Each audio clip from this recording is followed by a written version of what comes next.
السلام عليكم ورحمة الله وبركاته. الحمد لله وحده والصلاة والسلام على من لا نبي بعده. أعوذ بالله من الشيطان الرجيم. بسم الله الرحمن الرحيم.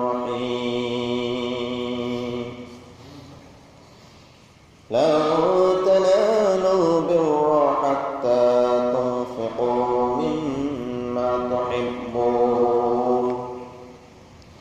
وقال رسول الله صلى الله عليه وسلم: بادروا بالصدقة فإن البلاء لا يتخطاها. رواه রাজি। সর্বপ্রথম মহান আল্লাহ তাআলার দরবারে শুকরিয়া আদায় করছি, যার অশেষ মেহেরবানিতে আজকে পবিত্র জুমার দিনে যত সময় মসজিদে আসার তৌফিক পেয়েছি, সকলে বলি আলহামদুলিল্লাহ। দরুদ ও সালাম পেশ করছি সাইয়্যিদুল মুরসালিন রাহমাতুল লিল আলামিন আখিরি নবী পাকের প্রতি, সকলে বলি সাল্লাল্লাহু আলাইহি ওয়াসাল্লাম। আপনাদের সামনে সূরা আলে ইমরানের 92 নম্বর আয়াত তেলাওয়াত করেছি। মসজিদ সম্পর্কে গত দিনেও আলোচনা করেছি। তো আলোচনার শেষ অংশ ছিল মসজিদের নিয়মিত মাসিক চাঁদা প্রদান করা প্রসঙ্গে। এ সম্পর্কে হযরত আয়েশা সিদ্দিকা রাদিয়াল্লাহু তাআলা আনহা থেকে একটি হাদিস বর্ণিত হয়েছে। তিনি বলেন, রাসূলুল্লাহ সাল্লাল্লাহু আলাইহি ওয়াসাল্লামকে জিজ্ঞেস করা হলো, আল্লাহ তাআলার কাছে সবচেয়ে প্রিয় আমল কোনটি? তিনি বললেন, যে আমল নিয়মিত করা হয়, যদিও তা অল্প পরিমাণে হয়। তো সেই জন্য হাদিসটা বুখারী শরীফ থেকে নেওয়া হয়েছে। তো মসজিদের উন্নয়নের জন্য নিয়মিত কাজ করা, সময় দেওয়া, শ্রম দেওয়া, বুদ্ধি, মেধা, যোগ্যতা দিয়ে সাহায্য সহযোগিতা করা, টাকা পয়সা দিয়ে সহযোগিতা করা, সময় দিয়ে সহযোগিতা করা, এগুলো সবই যদি অল্প পরিমাণও হয়, প্রতিদিনই কিছু না কিছু কাজ করা মসজিদের জন্য, এরা আমাদের সকলের একান্ত কর্তব্য। আমাদের কাছে দুটো জিনিস বেশি প্রিয়, টাকা আর হচ্ছে সময়। মানে দুইটাকে বেশি লাগলেও আমরা সময় বাঁচানোর জন্য চেষ্টা করি। তো এই প্রিয় দুইটা জিনিস দান না করা পর্যন্ত আল্লাহ তাআলা বলেছেন, তোমরা মুমিন হতে পারবে না। লান তানালুল বিররা হাত্তা তুনফিকু মিম্মা তুহিব্বুন। ততক্ষণ পর্যন্ত তোমরা মুমিন হতে পারবে না, সৎকর্ম অর্জন করতে পারবে না, সব লাভ করতে পারবে না, যতক্ষণ না তোমাদের প্রিয় জিনিস, প্রিয় বস্তুকে আল্লাহর সন্তুষ্টির জন্য ব্যয় করো। আর রাসূলুল্লাহ সাল্লাল্লাহু আলাইহি ওয়াসাল্লাম বলেছেন, বাদিরু বিস-সাদাকাহ ফাইন্নাল বালাআ লা ইয়াতাখাত্তাহা। তোমরা দান সদকার ব্যাপারে তড়িৎ গতি অবলম্বন করো, দ্রুততা অবলম্বন করো। কেননা দান সদকার বালা মুসিবতকে, অর্থাৎ বালা মুসিবত দান সদকাকে অতিক্রম করতে পারে না। যে যত বেশি দান করবে, বালা মুসিবত, বিপদ আপদ তার থেকে তত বেশি দূরে চলে যাবে। আর দানের ক্ষেত্রে যে যত বেশি পিছিয়ে থাকবে, বালা মুসিবত তার দিকে তত বেশি এগিয়ে আসবে। তো সেই জন্য আমরা চেষ্টা করব আমাদের সাধ্যমতো মহানবী সাল্লাল্লাহু আলাইহি ওয়াসাল্লাম তার সাহাবাগণ যেভাবে মসজিদের জন্য দৈহিক মানসিক পরিশ্রম দিয়েছেন, আমরা সেভাবে মসজিদের জন্য সময় দেব ইনশাআল্লাহ। এরপরে আজকের আমার মূল যে আলোচ্য বিষয়, সেটা হচ্ছে মসজিদ কমিটি নিয়ে। মানুষের জানার শেষ নেই।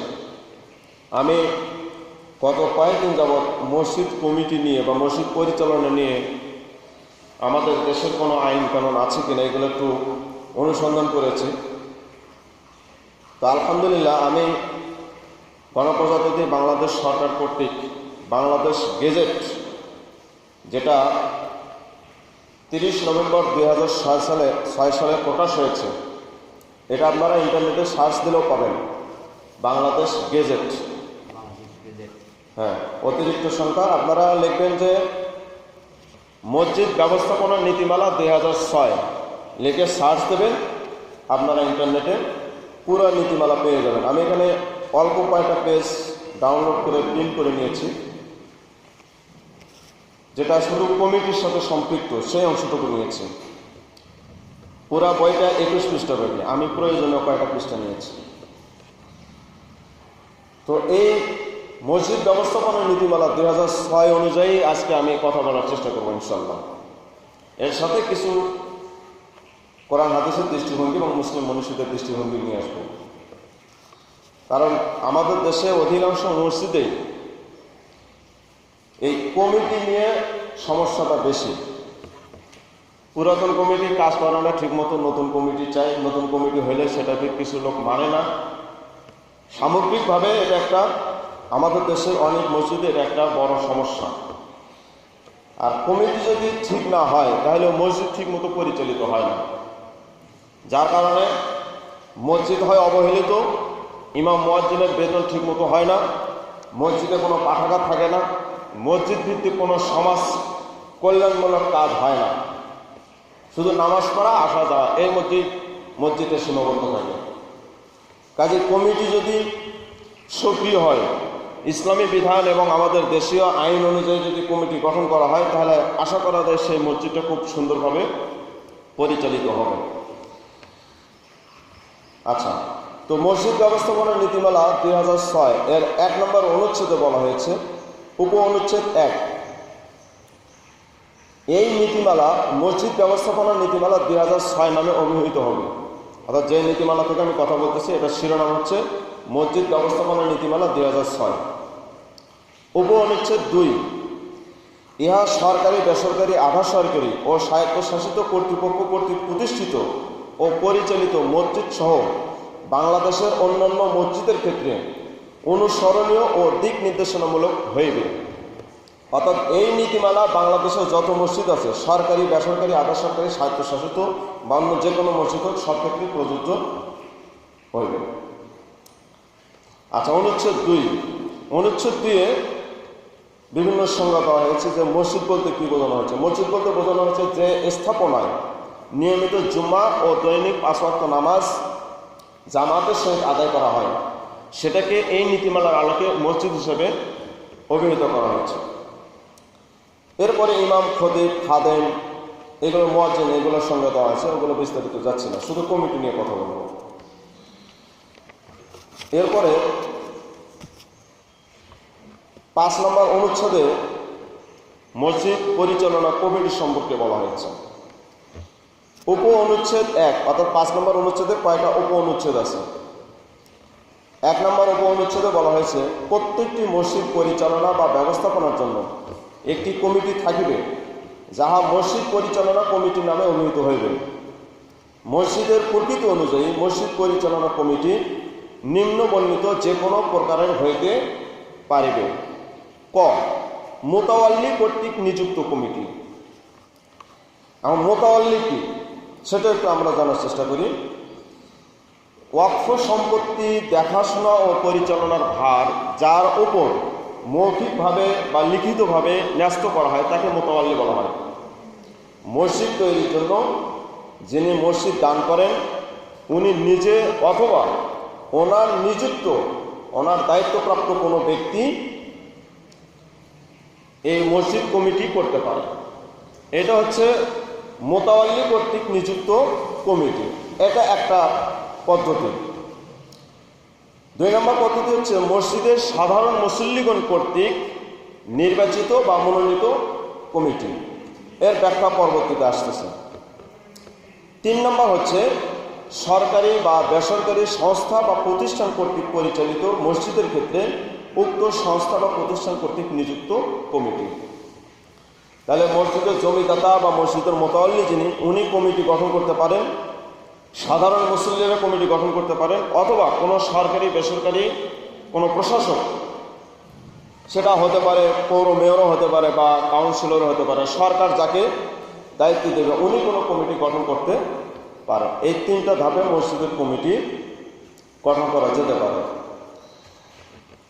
উপনুচ্ছেদ 2 বলা হয়েছে, মসজিদ পরিচালনা কমিটি মসজিদ পরিচালনার ক্ষেত্রে সকল নির্বাহী ক্ষমতার অধিকারী হইবে। অর্থাৎ কমিটি পরিচালনার ক্ষেত্রে সার্বিকভাবে ক্ষমতা লাভ করবে এবং কমিটি প্রয়োজনে কাজের সুবিধার্থে এক বা একাধিক উপকমিটি গঠন করিতে পারিবে।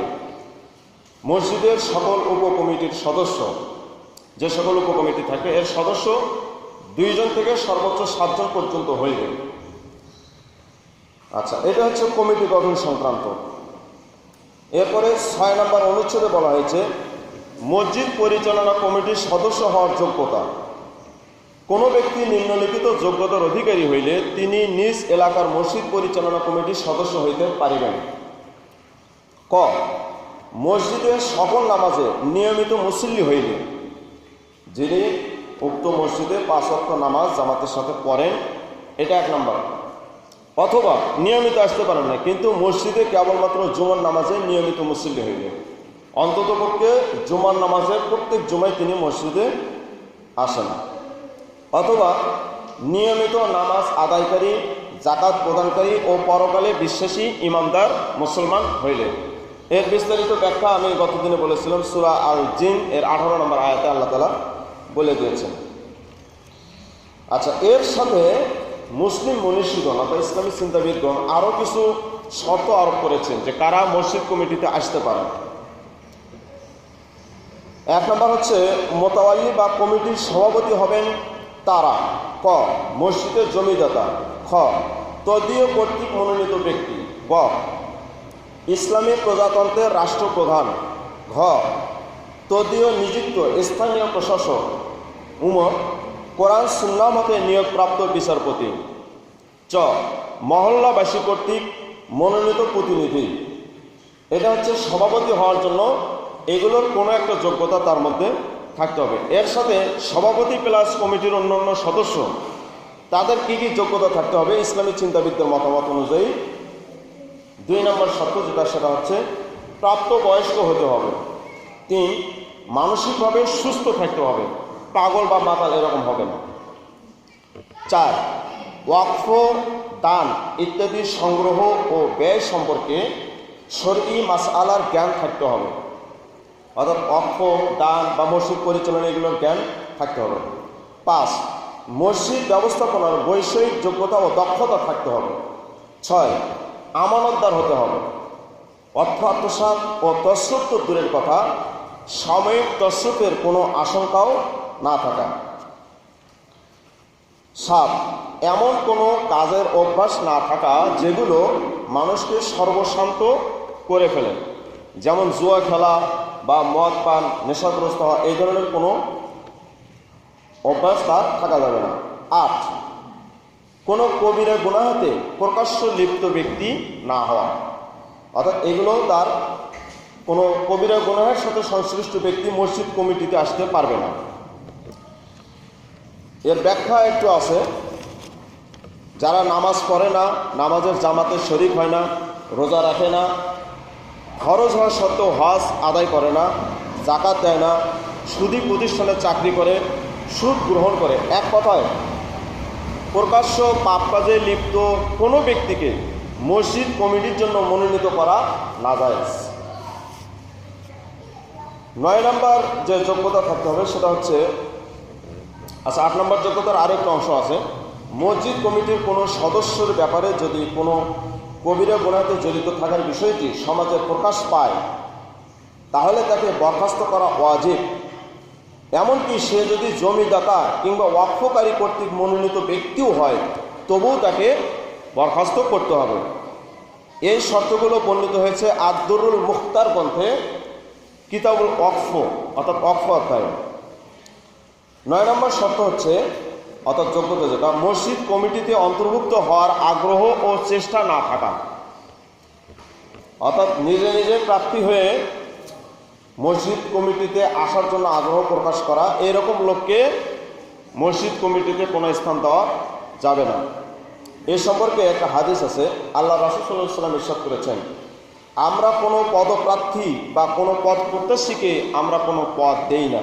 হাদিসটি বুখারী শরীফে।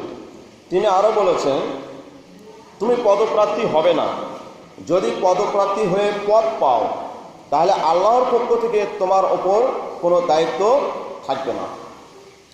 অর্থাৎ কেউ যদি প্রার্থী হয়ে কোনো পদ পায় তাহলে সে নিজে যেহেতু চেয়ে নিল, আল্লাহ তাকে কোনো সাহায্য করবেন না।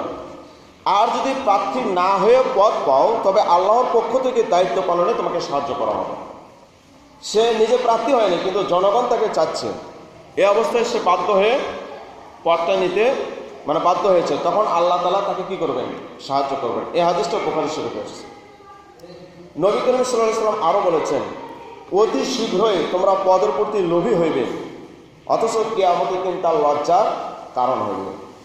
এটাও বুখারী শরীফের হাদিস। কাজেই মসজিদ কমিটিতে আসতে পারিনি বলে দুঃখ করা, বা মসজিদ কমিটি এসেছে এখানে আমার থাকাই লাগবে, এরকম কোনো মন মানসিকতা আমাদের রাখা উচিত নয়। আমাদের সবসময় দেখতে হবে মসজিদ কমিটির সদস্য হওয়া মানে কি? মসজিদের খাদেম, মসজিদের চাকর, আল্লাহর ঘরের খেদমত করার আপনি একটা সুযোগ পেয়েছেন, এইটা মনে করতে হবে। আচ্ছা, এগুলো হচ্ছে মসজিদ কমিটি পরিচালনার যে যোগ্যতা সেগুলো। এরপর আমরা আসি মসজিদ কমিটি গঠনের পদ্ধতি। আমি শুরুতে 3টা পদ্ধতি বলেছি। একটা হচ্ছে মোতাওয়াল্লি কর্তৃক নিযুক্ত কমিটি, আর 3 নম্বর বলেছিলাম যে কোনো সরকারি প্রশাসক কর্তৃক নিযুক্ত কমিটি। তো এই দুটো কমিটি তো ব্যক্তিকেন্দ্রিক। এখন আমরা যেটা কথা বলবো সেটা হচ্ছে দ্বিতীয় যে শর্তটা, সেটা হচ্ছে যে সাধারণ মুসল্লি কর্তৃক যে মসজিদ কমিটি গঠন হবে সেটা কীরকম হবে। এটা অনুচ্ছেদ 7-এর উপ অনুচ্ছেদে, বেশ কয়েকটা উপ অনুচ্ছেদ রয়েছে এখানে। 1 নম্বর উপ অনুচ্ছেদে বলা হচ্ছে, মসজিদ পরিচালনা কমিটি গঠনের উদ্দেশ্যে সংশ্লিষ্ট মসজিদের সাধারণ মুসল্লিদের সর্বসম্মতিক্রমে একজন প্রধান নির্বাচন কমিশনার এবং 2 জন নির্বাচন কমিশনারের সমন্বয়ে একটি নির্বাচন কমিশন গঠিত হইবে। যদি কোনো মসজিদে কমিটি না থাকে তাহলে কমিটি গঠন করার জন্য এটা হচ্ছে প্রথম পদক্ষেপ। মসজিদের মুসল্লিদের মধ্য থেকে একজন প্রধান নির্বাচন কমিশনার এবং 2 জন নির্বাচন কমিশনার, 3 জনের সমন্বয়ে একটা নির্বাচন কমিশন গঠন করিতে হইবে। প্রথম কাজ, মসজিদ পরিচালনা কমিটি গঠনের উদ্দেশ্যে নির্বাচন পরিচালনার বিষয়ে উক্ত কমিশনের সিদ্ধান্তই চূড়ান্ত হইবে। উপ অনুচ্ছেদ 2 এখানে বলা হয়েছে, মসজিদ পরিচালনা কমিটির নির্বাচন নিম্নোক্ত যে কোনো একটি পদ্ধতিতে করা যাইবে। 1 ক নাম্বার, প্রস্তাব ও সমর্থনের ভিত্তিতে। সরাসরি উপস্থিতি, প্রস্তাব দিল, মুসল্লিরা সমর্থন দিল, এটা একটা পদ্ধতি। আর 6 নম্বর হচ্ছে গোপন ব্যালটের ভিত্তিতে। সামনাসামনি না হয়ে যেভাবে জাতীয় নির্বাচন হয় গোপন ব্যালটের ভিত্তিতে, সেভাবে নির্বাচন করা যেতে পারে।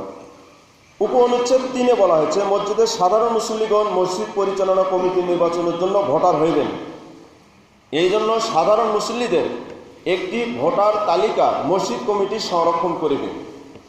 যখন যে মসজিদ কমিটি থাকবে তিনি তার এলাকায় প্রাপ্তবয়স্ক কতজন পুরুষ মুসল্লি রয়েছে তাদের একটা তালিকা প্রস্তুত করবেন, এবং প্রতি বছরে কমপক্ষে একবার মুসল্লিদেরকে নিয়ে একটা সাধারণ সভা অনুষ্ঠিত হইবে। আচ্ছা, অনুচ্ছেদ 8, মসজিদ পরিচালনা কমিটির মেয়াদ, মানে একটা কমিটি গঠনের পরে এটা কতদিন থাকতে পারে। মসজিদ পরিচালনা কমিটির মেয়াদ সাধারণত 2 বছর হইবে, তবে মুসল্লিদের সাধারণ সভার সিদ্ধান্তক্রমে উক্ত মেয়াদ হ্রাস বা বৃদ্ধি করা যাবে। এর কম বেশি করা, এটা মুসল্লিদের সাধারণ সভায় এটা সিদ্ধান্ত নেওয়া যেতে পারে। আচ্ছা, এটার উপ অনুচ্ছেদ রয়েছে 2 নম্বর, মেয়াদ উত্তীর্ণ হইবার কমপক্ষে 6 মাস পূর্বে নতুন কমিটি গঠনের প্রস্তুতি গ্রহণ এবং মেয়াদ শেষ হইবার পূর্বে নতুন কমিটি গঠন করিতে হইবে। কমিটির মেয়াদ শেষ হওয়ার আগেই নতুন কমিটি গঠন করতে হবে। আচ্ছা, অনুচ্ছেদ 9 নম্বরে বলা হয়েছে অ্যাডহক কমিটি সম্পর্কে। কোনো কারণে নির্ধারিত সময়ের মধ্যে মসজিদ পরিচালনা কমিটির নির্বাচন অনুষ্ঠান সম্ভব না হইলে সাধারণ মুসল্লিদের সর্বসম্মতিক্রমে 9 বা 11 সদস্য বিশিষ্ট একটি অ্যাডহক কমিটি গঠিত হইবে। উক্ত অ্যাডহক কমিটি উহার গঠনের 60 দিনের মধ্যে মসজিদ পরিচালনা কমিটির নির্বাচন অনুষ্ঠান সম্পন্ন করিবে। তাহলে যদি মসজিদ কমিটি না থাকে বা নির্বাচন কমিশনও নির্দিষ্ট সময়ের মধ্যে যদি নির্বাচন কমিটি নির্বাচন করতে ব্যর্থ হয়, তাহলে অ্যাডহক কমিটি 60 দিনের মধ্যে মসজিদ পরিচালনা কমিটি গঠন করবেন। অনুচ্ছেদ 10 নম্বরে বলা হয়েছে মসজিদ পরিচালনা কমিটি বাতিলকরণ, মানে কমিটি কিভাবে বাতিল হতে পারে। মসজিদ পরিচালনা কমিটির মেয়াদ উত্তীর্ণ হইলে ও নতুন কমিটি গঠিত না হইলে কমিটির মেয়াদ বাতিল হইবে। আর একটা পদ্ধতি আছে, সেটা হচ্ছে বর্তমান কমিটির বিরুদ্ধে সাধারণ মুসল্লিদের ন্যূনতম অর্থাৎ কমপক্ষে 2/3 মুসল্লি স্বাক্ষরিত অনাস্থা প্রস্তাব যদি উত্থাপিত হয়, তাহলে উক্ত কমিটি বাতিল হইবে।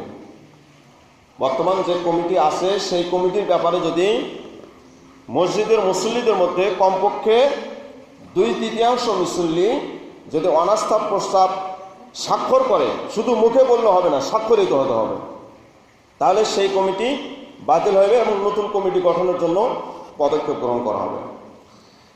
অনুচ্ছেদ 11-তে বলা হয়েছে পদত্যাগ, পদচ্যুতি ও শূন্য পদ পূরণ।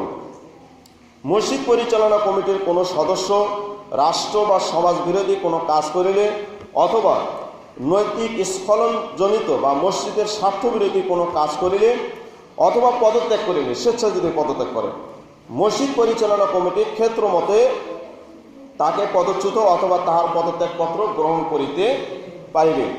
ইহার ফলে সৃষ্ট শূন্যপদ সাধারণ মুসল্লিদের মধ্য হইতে কো-অপ্ট অথবা মসজিদ পরিচালনা কমিটির অন্য কোনো সদস্যকে অতিরিক্ত দায়িত্ব প্রদান করার মাধ্যমে পরবর্তী নির্বাচন অনুষ্ঠিত না হওয়া পর্যন্ত মসজিদ পরিচালনা কমিটি কর্তৃক পূরণ করা যাইবে।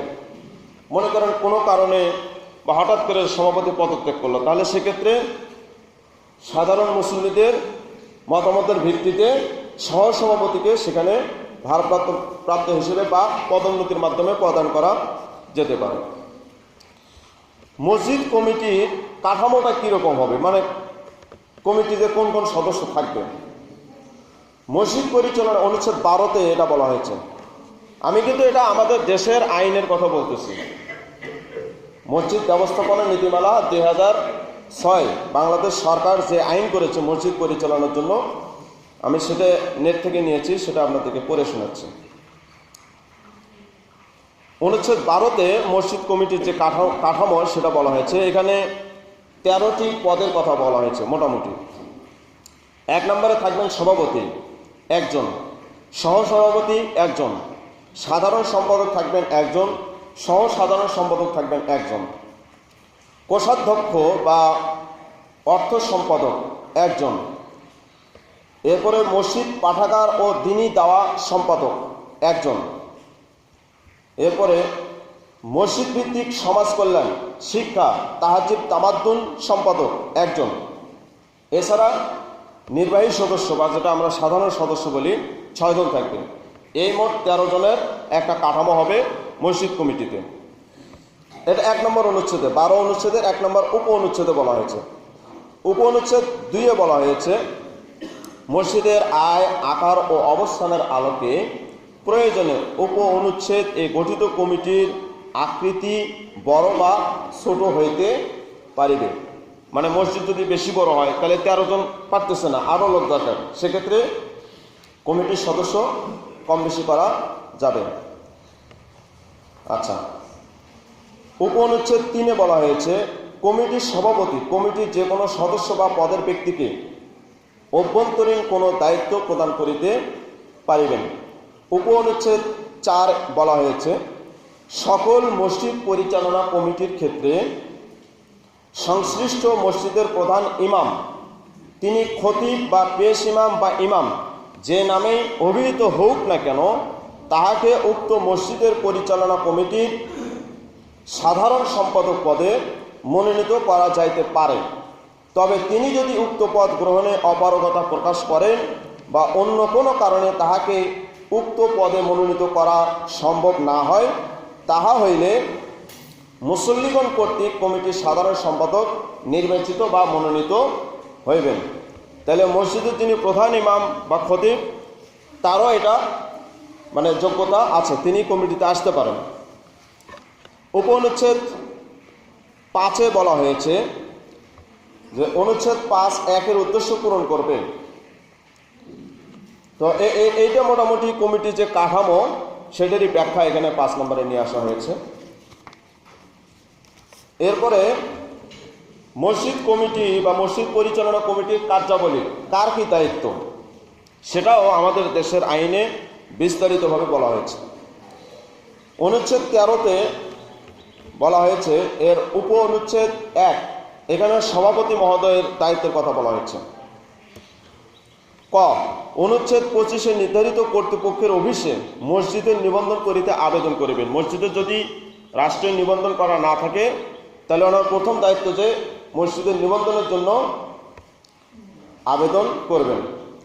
খ, মসজিদ পরিচালনা কমিটির অনুমোদন ক্রমে সংশ্লিষ্ট নিয়োগ কমিটির সুপারিশ অনুযায়ী খতিব, ইমাম, মুয়াজ্জিন, খাদেম ও অন্যান্যদের নিয়োগ দান করিবেন এবং তাহাদিগকে বেতন, ভাতা ও সম্মানী যেখানে যাহা প্রযোজ্য প্রদান করিবেন। এটা সভাপতি সাহেবের দায়িত্বের কথা বলতেছে। গ নাম্বার, মসজিদের আয় হইতে প্রয়োজনীয় ব্যয় নির্বাহের পর কোনো অর্থ উদ্বুদ্ধ থাকিলে তাহা মসজিদ পরিচালনা কমিটির অনুমোদন ক্রমে মসজিদের আয় বৃদ্ধির জন্য বিভিন্ন খাতে, যেমন দোকান, বাড়ি, জমি ক্রয়, নির্মাণ, পুকুরে মাছ চাষ, অর্থাৎ যে কোনো হালাল কাজে বিনিয়োগ করবেন যাতে সেখান থেকে আয় আসে এবং মসজিদের উন্নয়ন সাধিত হয়। ঘ নাম্বার, মসজিদের যাবতীয় সম্পদ রক্ষণাবেক্ষণের ব্যবস্থা করিবেন। উম নম্বর, প্রয়োজনীয় ক্ষেত্রে মসজিদ পরিচালনা কমিটির সিদ্ধান্ত ক্রমে নিজের ও কমিটির অন্যান্যদের সম্পদ যেমন গাছ, কাঠ ইত্যাদি তাদের নিজ নিজ সম্মতিক্রমে যথাযথ মূল্য নির্ধারণপূর্বক মসজিদের কাজে ব্যবহার করিতে পারিবেন। চ, মসজিদের প্রয়োজনীয় উন্নয়নের ব্যবস্থা করিবেন এবং খরচের বিল ভাউচার সমূহে পরীক্ষা নিরীক্ষাপূর্বক অনুমোদন করিবেন। এরপরে বর্গীয় আচ্ছা 6 নম্বর, মসজিদ পরিচালনা কমিটির সভা ও সাধারণ মুসল্লিদের সভায় সভাপতিত্ব করিবেন এবং কোনো বিষয়ে সিদ্ধান্ত গ্রহণের ক্ষেত্রে পক্ষে ও বিপক্ষে সমান সংখ্যক ভোট করিলে নির্ণায়ক ভোট প্রদান করবেন। মুসল্লিরা দুই পক্ষে, এই পক্ষে 50 জন, অপক্ষে 50 জন, সেক্ষেত্রে সভাপতি যাকে সমর্থন করবেন বা যেটা সাপোর্ট দেবেন সেটা সিদ্ধান্ত হবে। বর্গীয় জ, সংশ্লিষ্ট সম্পাদকের কাজের তদারকি করিবেন এবং পরিকল্পনা ও কর্মসূচি গ্রহণ, বাস্তবায়ন ও অনুমোদন করিবেন। 6 নম্বর, মসজিদ সংক্রান্ত সকল প্রতিবেদনে স্বাক্ষর করিবেন। ইয় নম্বর, প্রয়োজনীয় ক্ষেত্রে ইমাম, মুয়াজ্জিন, খাদেম ও অন্যান্যদের থাকা খাওয়ার ব্যবস্থা করিবেন। এগুলো হচ্ছে সভাপতি সাহেবের দায়িত্ব। এরপরে 2 নম্বর উপ অনুচ্ছেদে বলা হয়েছে সহ সভাপতির দায়িত্ব। আচ্ছা, ক নম্বর, সভাপতির কাজে সার্বিক সহযোগিতা প্রদান করিবেন। সভাপতির কাজে সার্বিক সহযোগিতা প্রদান করবেন। খ, সভাপতির অনুপস্থিতিতে মসজিদ পরিচালনা কমিটির সভায় ও সাধারণ মুসল্লিদের সভায় জ্যেষ্ঠতার ভিত্তিতে সভাপতিত্ব করিবেন। এরপরে গ নাম্বার, কোনো কারণে সভাপতির পদ শূন্য হলে জ্যেষ্ঠতার ভিত্তিতে সভাপতির দায়িত্ব পালন করবেন। সহসভাপতির এই 3টা কাজ। এরপরে উপ অনুচ্ছেদ 3, এখানে সাধারণ সম্পাদকের দায়িত্ব সম্পর্কে বলা হয়েছে। সভাপতির অনুমোদন ক্রমে মসজিদ পরিচালনা কমিটির সভা আহ্বান করিবেন এবং সভার কার্য বিবরণী প্রস্তুত ও সংরক্ষণ করিবেন। তাহলে সাধারণ সম্পাদকের এটা 1 নম্বর কাজ। 2 নম্বর হচ্ছে সংশ্লিষ্ট সম্পাদকগণের সহিত পরামর্শক্রমে মসজিদের বার্ষিক পরিকল্পনা ও বাজেট প্রস্তুত এবং পেশ করিবেন। গ নাম্বার, সামগ্রিক পরিকল্পনা বাস্তবায়নে সংশ্লিষ্ট সকলকে উৎসাহ প্রদান ও উদ্বুদ্ধ করিবেন। ঘ নাম্বার, মসজিদের সার্বিক উন্নয়নে ভূমিকা রাখবেন। উম নাম্বার, সভাপতি বা কমিটি কর্তৃক অর্পিত অন্যান্য কাজ সম্পাদন করিবেন। এটা হচ্ছে সাধারণ সম্পাদকের দায়িত্ব। উপ অনুচ্ছেদ 4-এ বলা হয়েছে সহকারী সাধারণ সম্পাদকের দায়িত্ব কর্তব্য কী। ক, সাধারণ সম্পাদকের কাজে সার্বিকভাবে সহযোগিতা প্রদান করিবেন। খ, সাধারণ সম্পাদকের অনুপস্থিতিতে দায়িত্ব পালন করবেন। গ, দফতরে কার্যক্রম সংক্রান্ত দায়িত্ব পালন করিবেন। ঘ মসজিদ পরিচালনা কমিটি কর্তৃক প্রদেয় অন্যান্য দায়িত্ব পালন করিবেন। উপঅনুচ্ছেদ 5 কোষাধ্যক্ষ বা অর্থ সম্পাদক, যাকে আমরা ক্যাশিয়ার বলি, তার দায়িত্ব সম্পর্কে বলা হয়েছে। ক মসজিদের নগদ অর্থ ও অন্যান্য সম্পদ সংরক্ষণ করিবেন। খ হিসাবরক্ষক না থাকিলে, যদি আলাদা হিসাবরক্ষক না থাকে তাহলে উনি নিজে এই দায়িত্ব পালন করবেন। হিসাব নিকাশ রক্ষণের দায়িত্ব পালন করিবেন এবং এতদ সংক্রান্ত বিল, হাউসার ও খাতাপত্র সংরক্ষণ করিবেন। ক সভাপতি বা সাধারণ সম্পাদকের সহিত যৌথ স্বাক্ষরে ব্যাংক হিসাব পরিচালনা করিবেন। তাহলে ব্যাংকের অ্যাকাউন্ট অর্থ সম্পাদক বা ক্যাশিয়ার এবং সভাপতি অথবা সভাপতি, এই দুই ব্যক্তির সমন্বয়ে ব্যাংক অ্যাকাউন্ট পরিচালনা হবে। ঘ নাম্বার মসজিদের আয় বর্ধনে পরামর্শ ও সহায়তা প্রদান করিবেন। উপ অনুচ্ছেদ 6 সম্পাদক মসজিদ পাঠাগার, এনার দায়িত্ব কি? 1 মসজিদে পাঠাগার না থাকিলে পাঠাগার প্রতিষ্ঠা করিবেন এবং থাকিলে উহা আরও সমৃদ্ধ করিবেন। খ পাঠাগারের জন্য আলমিরা, বইপত্র সংরক্ষণ, পরিচালনা ও পাঠক বৃদ্ধির ব্যবস্থা করিবেন। ক স্বল্প শিক্ষিত ও নিরক্ষর মানুষের জন্য তালিম বা সামষ্টিক পাঠের ব্যবস্থা করিবেন। মসজিদে যাতে তালিম বা প্রশিক্ষণমূলক কার্যক্রম পরিচালিত হয়, তিনি এগুলো ব্যবস্থা নেবেন। ঘ নম্বর পাঠাগার পরিচালনায় ইমাম অথবা মুয়াজ্জিনের সহযোগিতা গ্রহণ করিবেন। মসজিদ পরিচালনা কমিটির সভায় মসজিদ পাঠাগার সম্পর্কিত বিভিন্ন বিষয়ে পরিকল্পনা ও প্রতিবেদন পেশ করিবেন। উপ অনুচ্ছেদ 7 সম্পাদক শিক্ষা, তাহাজ্জুদ, তামাদ্দুন, মসজিদ ভিত্তিক সমাজ কল্যাণ, এই সম্পাদকের যে দায়িত্ব। ক মসজিদ ভিত্তিক সুষ্ঠু ইসলামী সংস্কৃতির চর্চার ব্যবস্থা করবেন। মসজিদে যাতে ইসলামী সংস্কৃতির চর্চা থাকে, এটা তিনি ব্যবস্থা করবেন। খ বিভিন্ন গুরুত্বপূর্ণ ধর্মীয় দিবস উপলক্ষে শিশু, কিশোর ও মুসল্লিদের মধ্যে হাম, নাত, কেরাত, আজান, রচনা প্রতিযোগিতার আয়োজন এবং শ্রেষ্ঠ প্রতিযোগীদের পুরস্কার প্রদানের ব্যবস্থা করিবেন। ইহা ছাড়া বিভিন্ন সময় মসজিদ পরিচালনা কমিটির অনুমোদন ক্রমে ওয়াজ মাহফিল এবং তাফসির মাহফিলের আয়োজন করিবেন। গ অপসংস্কৃতি, শিরক ও বেদআত রোধে ক্রমান্বয়ে জনসচেতনতা বৃদ্ধির চেষ্টা করিবেন এবং এই ব্যাপারে ইমাম, মুয়াজ্জিন ও মুসল্লিদের সহযোগিতা গ্রহণ করিবেন। ঘ মসজিদ পরিচালনা কমিটির সভায় এই বিভাগ সম্পর্কিত বিভিন্ন বিষয়ে পরিকল্পনা ও প্রতিবেদন পেশ করিবেন। মসজিদ এলাকার অসহায়, বিধবা, গরিব, মিসকিন, ইয়াতীম, অন্ধ ও পঙ্গুদের জন্য সাহায্য সহযোগিতা প্রদানের ব্যবস্থা করিবেন।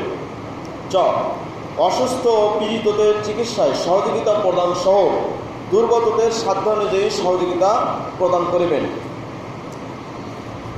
আচ্ছা, এগুলো হচ্ছে মোটামুটি শিক্ষা, তাহাজ্জুদ, তামাদ্দুন যে সম্পাদক থাকবেন তার দায়িত্ব।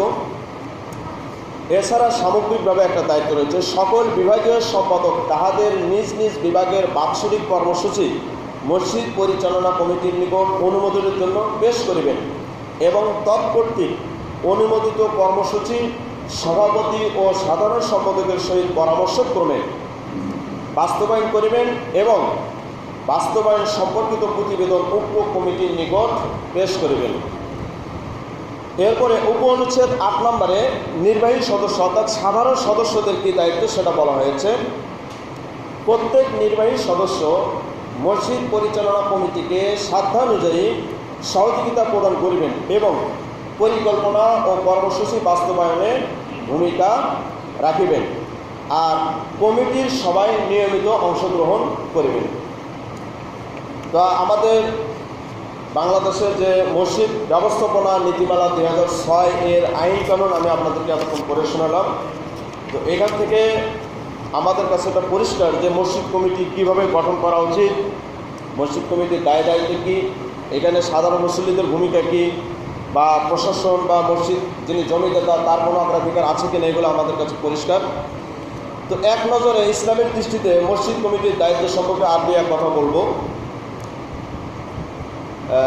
মসজিদের স্থাবর অস্থাবর সম্পদ উপার্জনের হেফাজত করা, শরীয়ত অনুমোদিত প্রয়োজনীয় খাতে ব্যয় করা, আয় ব্যয়ের বিস্তারিত হিসাব স্বচ্ছভাবে সংরক্ষণ করা, সাধ্যমতো সর্বাধিক উপযুক্ত ইমাম নিয়োগ দেওয়া, এ ব্যাপারে বিজ্ঞ আলেমদের থেকে পরামর্শ নেওয়া, যোগ্য মুয়াজ্জিন নিয়োগ দেওয়া, প্রয়োজন অনুপাতে খাদেম নিয়োগ দেওয়া, প্রয়োজন অনুসারে মসজিদের নির্মাণ, মেরামত ও সংরক্ষণ কাজ সম্পন্ন করা, অজু, ইস্তিনজা, পানি ব্যতীত পানি, বাতি, পাখা ইত্যাদির ব্যবস্থা করা, মসজিদ পরিষ্কার পরিচ্ছন্ন রাখতে সচেষ্ট হওয়া, মসজিদ আবাদের উদ্যোগ নেওয়া। আবাদের অর্থ হচ্ছে এখানে নিয়মিত আযান হবে, 5 ওয়াক্ত নামাজ জামাতে চালু থাকবে, শিশুদের জন্য মক্তবের ব্যবস্থা থাকবে, বয়স্কদের জন্য কোরআন শিক্ষার ব্যবস্থা থাকবে, শরীয়তের খরচ পরিমাণ জ্ঞান শেখার ব্যবস্থা থাকতে হবে এবং দ্বীনি দাওয়াতের কাজ চালু থাকতে হবে।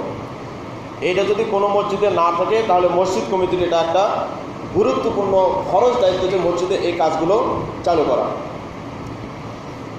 এই মসজিদের দায়িত্ব সম্পর্কে আল্লাহ রাসূল সাল্লাল্লাহু আলাইহি ওয়াসাল্লাম থেকে দু একটা হাদিস বলি।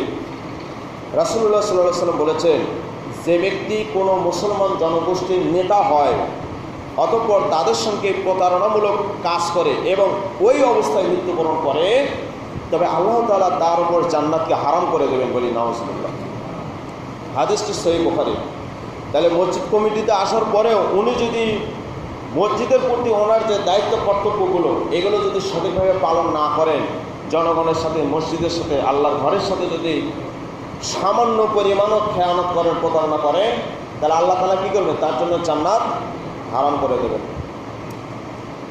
হযরত আবু মারইয়াম আসদি রাদিয়াল্লাহু তাআলা আনহু বলেন, আমি রাসূলুল্লাহ সাল্লাল্লাহু আলাইহি সাল্লামকে বলতে শুনেছি, তিনি বলেন, যে ব্যক্তিকে আল্লাহ তাআলা মুসলমানদের কোনো কাজের নেতা বানিয়েছেন আর সে মুসলমানদের অবস্থা, প্রয়োজন ও তাদের অভাব অনটন থেকে মুখ ফিরিয়ে রাখে, কিয়ামতের দিন আল্লাহ তাআলা তার অবস্থা ও প্রয়োজনগুলো এবং অভাব অনটন থেকে মুখ ফিরিয়ে নেবেন।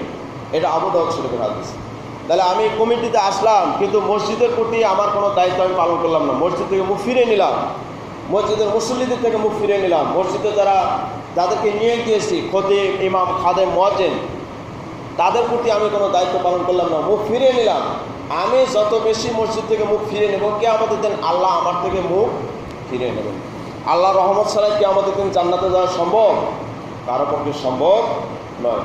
তো সেই জন্য আমরা মসজিদ কমিটি নিয়ে দলাদলি, হিংসা বিদ্বেষ, হানাহানি এগুলো না করে আমরা একটা স্বচ্ছ, একটা গ্রহণযোগ্য, সকল মুসল্লিদের স্বতঃস্ফূর্ত অংশগ্রহণের মাধ্যমে কমিটি গঠন করব এবং কমিটিতে আসার পরে যেই আসুন, আল্লাহ রাসূল সাল্লাল্লাহু আলাইহি ওয়াসাল্লাম বলেছেন, যদি কোনো নাক কাটা হাফসিকেও তোমাদের নেতা বানানো হয় তাহলে তারও আনুগত্য করতে হবে, যতক্ষণ না তিনি কোরআন সুন্নাহ বিরোধী কোনো কাজের নির্দেশ প্রদান করেন। তাহলে কোরআন সুন্নাহ বা ইসলামী শরীয়ত পরিপন্থী কাজের নির্দেশ না দেওয়া পর্যন্ত যদি একজন নাক কাটা হাফসি, কেন বলেছেন এই কথাটা, মানে একজন গোলামও যদি সমাজের মধ্যে একেবারে নিম্ন শ্রেণীর একজন মানুষও যদি কমিটিতে আসে তাহলে তারও আনুগত্য করা, এটা ইসলামের দৃষ্টিতে আমাদের সকলের জন্য কর্তব্য। আল্লাহ তাআলা আমাদের সকলকে বোঝার এবং আমল করার তৌফিক দান করুন। আমরা চেষ্টা করব আমাদের এই মসজিদটা যাতে সুন্দরভাবে পরিচালিত হয় সেদিকে আমরা সবাই সজাগ দৃষ্টি রাখবো, সবাই একটু আন্তরিক হব মসজিদের প্রতি। আর আল্লাহ রাসূল সাল্লাল্লাহু আলাইহি ওয়াসাল্লাম বলেছেন, আমি গতদিন হাদিসটা বলেছি, যদি তোমরা দেখো কোনো ব্যক্তিকে যে সে নিয়মিত মসজিদের খোঁজ খবর নেয় তাহলে তোমরা তার ঈমানের ব্যাপারে সাক্ষী হয়ে যাবে। আর ইবনে নাজ্জার থেকে আর একটা হাদিস আসছে, তিনি বলেন, আল্লাহ তাআলা কিয়ামতের দিন সমস্ত মানুষের মধ্য থেকে একদল লোককে ডাকবেন, আইনা জিরানি, কোথায় আমার প্রতিবেশীরা? তখন ফেরেশতারা বলবেন যে মান হুম, তারা কারা? ইয়া রাব্বুল আলামিন, আপনার প্রতিবেশী কারা? তখন আল্লাহ তাআলা বলবেন, হুম আম্মারু মাসাজিদ, দুনিয়াতে যারা মসজিদ আবাদ করবে, মসজিদের দেখভাল করবে, মসজিদের প্রতি দায়িত্ব কর্তব্য পালন করবে, তারাই হচ্ছে আমার প্রতিবেশী।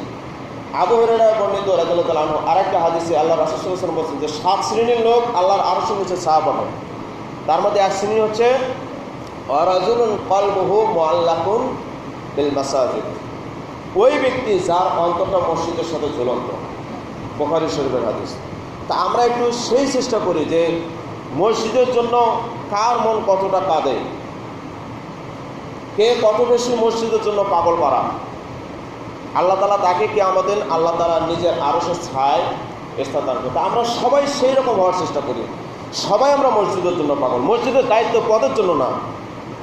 মসজিদের জন্য পাগল হওয়ার অর্থ এই না যে কমিটির সদস্য হওয়ার জন্য পাগল।